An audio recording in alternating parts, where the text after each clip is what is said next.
Hey guys, welcome to another episode of Dividend Definitions. Today we're going to be talking about something I absolutely love, the Dividend Reinvestment Plan, also called the DRIP. Now, you remember the last video we talked about compounding and how it can become very, very powerful over time and how important it is to earning wealth. And just a brief overview, it is when your earnings keep earning over, like on top of that. It's when interests keep earning interests. It's sort of like exponential growth. But you remember we talked about that little caveat that there was trading fees. If you want to compound dividend income and you're receiving dividends in cash and you want to buy back more shares, well, every time you buy those shares, you're going to have to pay trading fees. All right, so we're going to look at some of the things we can do here. Now, stock ticker symbol ME with a price per share of 10, paying a dividend of 50 cents quarterly, giving us a yield of 5% and giving us a distribution of 12.5 cents every 3 months. Now, every single time we're going to get that dividend, guys, we are going to have to pay trading fees. I put an example here of about $10 per trade that we are going to have to give out every single time we want to reinvest that cash into that beloved company. And who's going to be getting $10 every single time? The broker. All right, by doing nothing. You do all the work, he gets paid.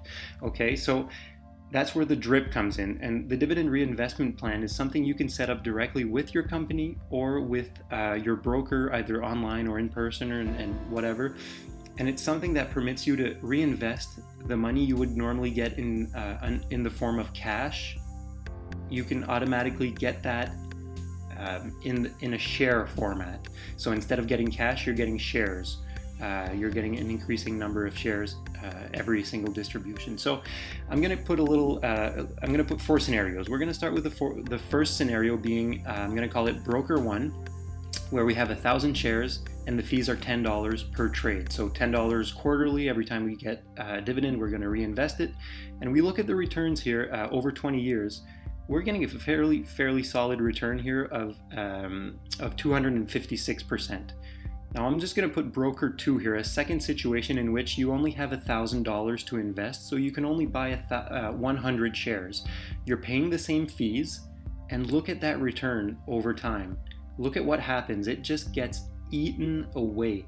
If you have $1,000 and you have to pay $10 every single quarter, that final return goes all the way down to 34%, guys. So what if you have a DRIP set up? What if you have an automatic dividend reinvestment plan set up with that company that makes all the fees go away? There's no trading. You're just receiving more shares instead of cash, and you're receiving the exact same value you would if you would have received cash. Now, look at what happens over time here, guys. $27,000 compared to our broker 1 situation, where we have $25,500, so $270% return. All right, that is a significant amount, guys. And we'll take a step extra. Some companies go all the way, go really like out of their way, and they even give you a DRIP discount. That is to encourage you to set up a DRIP with their company in order to get more shares of that company, and so they can have more of your shareholder, they can have more shareholder money into their company to use that to do whatever they want to, but they have more cash on hand afterwards. So it's advantageous to them and it's advantageous to you. In this case, you get a 3% discount in the share price, guys. So you get a dividend in cash. In this case, you would get shares automatically because it is a dividend reinvestment plan that is already set up. And they're saying, you know what?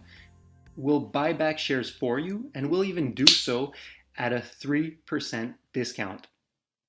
The difference, guys, is staggering. You're getting a $2,000 difference in between broker 1 situation and the DRIP discount situation. That is crazy. And who would be happy in this situation? Who else, guys? Your broker would be extremely happy if you went with situation number 1. He would be making $2,000 by doing nothing. Absolutely nothing. And so that's how it can become very, very important, guys. Again, compounding is the absolute key. You want to amplify your savings. And yes, guys, especially in the beginning, $10 might not seem like a lot, but it definitely goes a long way when you when you have it in your possession, first of all, and when you let it compound year after year after year, it just amplifies. All right, so guys, I'm gonna leave this here. I hope you guys enjoyed this video. If you did, don't forget to leave a thumbs up, leave a comment down below, and don't forget to subscribe. I put out 2 videos every single week, guys. Take care.